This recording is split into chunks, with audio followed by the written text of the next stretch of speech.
More than 400 days have passed since the first Summit for Democracy in the U.S. During this period, what kind of democratic report card has the U.S. delivered? And how does American democracy look to the rest of the world? Let's take a look. We have collected data from nearly 1.4 million articles using the keywords American democracy in 21 languages.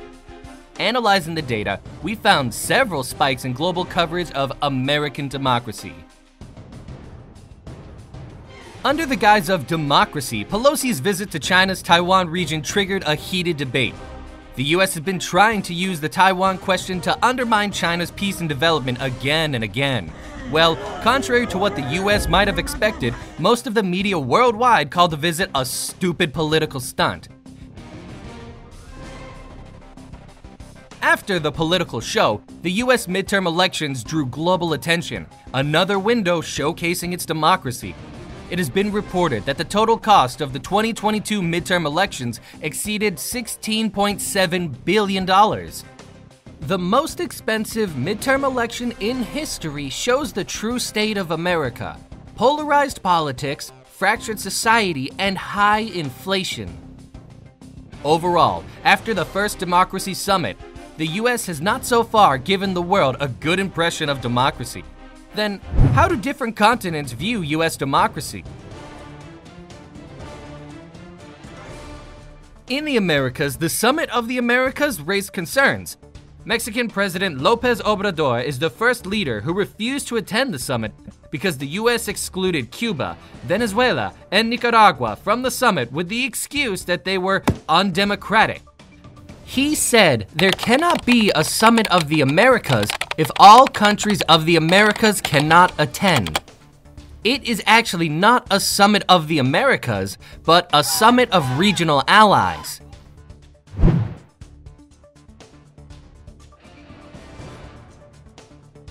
Turning to Asia, there was a discussion spike during Biden's first trip to Asia.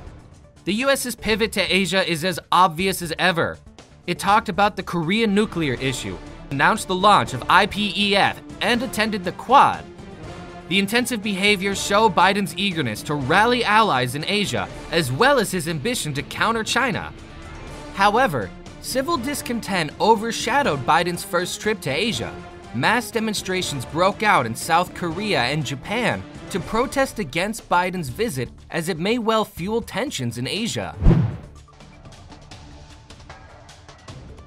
In Europe, the NATO, G7, and EU summits drew attention. In the summits, the US forced its allies to take sides over the Russia-Ukraine conflict. The US called for hitting Russia hard and imposed strict sanctions. The sanctions exacerbated Europe's energy crisis. Though the US pledged to provide 15 billion cubic meters of liquefied natural gas to relieve Europe's energy crisis, the figure is only a tenth of what Russia previously supplied to the EU every year. The quantity is far from enough. Also, the US is selling energy at a much higher price, which is much more painful for Europeans. The result is, the US is profiting handsomely while its allies are suffering. The US tends to pretend as a leader of democracies, but in fact, the lighthouse of democracy is dying down. Within the United States, democracy is in deep trouble. Political polarization is intensifying, and money politics is rampant.